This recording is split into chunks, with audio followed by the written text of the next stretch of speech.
Guns and Gulaabs नाम से Netflix पर एक सीरीज आई है जो एक डार्क कॉमेडी गैंगस्टर ड्रामा है इन राजा एंड डी के स्टाइल। राजा एंड डी के वही जिन्होंने फर्जी एंड फैमिली मैन जैसे बेहतरीन सीरीज बनाई थी और इस बार उन्होंने लाया है हमारे सामने 90s के एरा को। और अगर आप 90s के किड्स हो तो पहले तो ये रिव्यू देखो, फिर खुद ही डिसाइड कर लेना कि ये वेब सीरीज आपके लिए है भी कि नहीं। वेल हेलो, मेरा नाम है योगी और हमारी मुलाकात बार बार होगी। गन्स एंड गुलाब्स ये सीरीज है 7 एपिसोड्स की, जहां हर एपिसोड ऑलमोस्ट 45 से 50 मिनट का है और लास्ट एपिसोड जो है वो है 80 मिनट का। यानी आपको ऑलमोस्ट 5.5-6 घंटे लगेंगे इस सीरीज को बिंज वॉच करके खत्म करने के लिए। अब बिंज वॉच करोगे कि नहीं वो आपकी मर्जी, लेकिन सच बोलो तो मुझे ये शो बिंज वॉच करके भाई साहब मजा आ गया। स्पेशली इसका जो क्लाइमैक्स एपिसोड है, भले ही वो 80 मिनट के आसपास का हो, लेकिन इतने ट्विस्ट एंड टर्न्स है उस अकेले एपिसोड में कि आपका दिमाग हिल जाएगा भाई साहब। मैं दाद देता हूँ राजा एंड डीके की स्टोरी टेलिंग प्रोसेस का कि एक एक करके जितने भी कैरेक्टर्स इसमें इंट्रोड्यूस किए गए हैं वो सारे कैरेक्टर्स आपको हमेशा याद रहेंगे। हर कैरेक्टर का डेवलपमेंट इतने अच्छे से एंड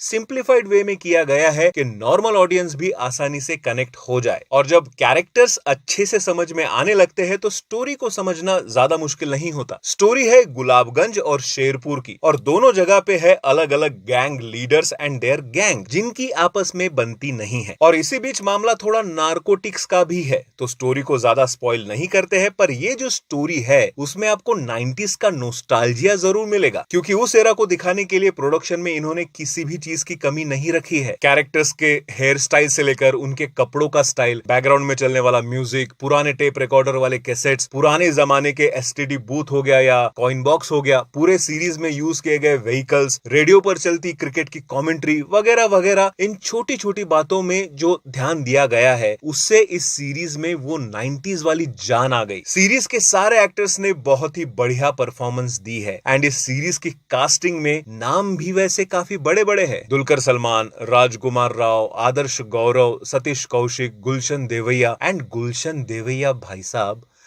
ये बंदे ने जो एक कॉन्ट्रैक्ट किलर की एक्टिंग की है ना, माइंड ब्लोइंग। उनका ऐसा अवतार मैंने आज तक किसी फिल्म या सीरीज में नहीं देखा है। बट मैं राज एंड डीके से एक बात पूछना चाहता हूं कि यार गुलशन देवैया के कैरेक्टर को ये फ्लैश वाली पावर्स देने का क्या मतलब था? क्योंकि जिस तरीके से आपने उनको भागते हुए बताया है वैसा किसी सुपरनैचुरल फिल्म या सीरीज में ही दिखाया तो ठीक लगेगा, लेकिन इसमें तो ऐसा कुछ है नहीं, तो क्यों?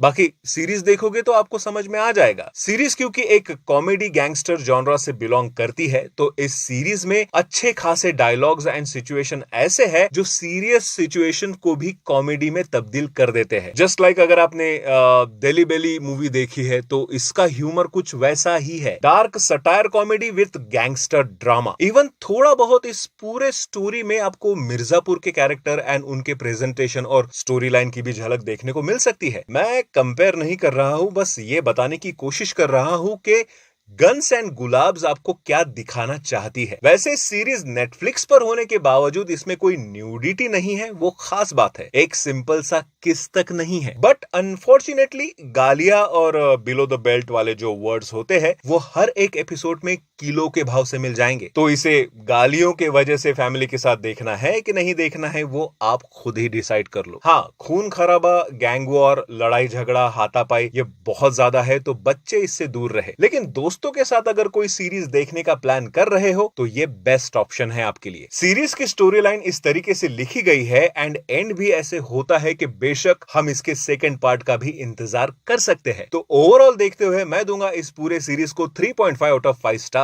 मिलते हैं अगले वीडियो में, बाय।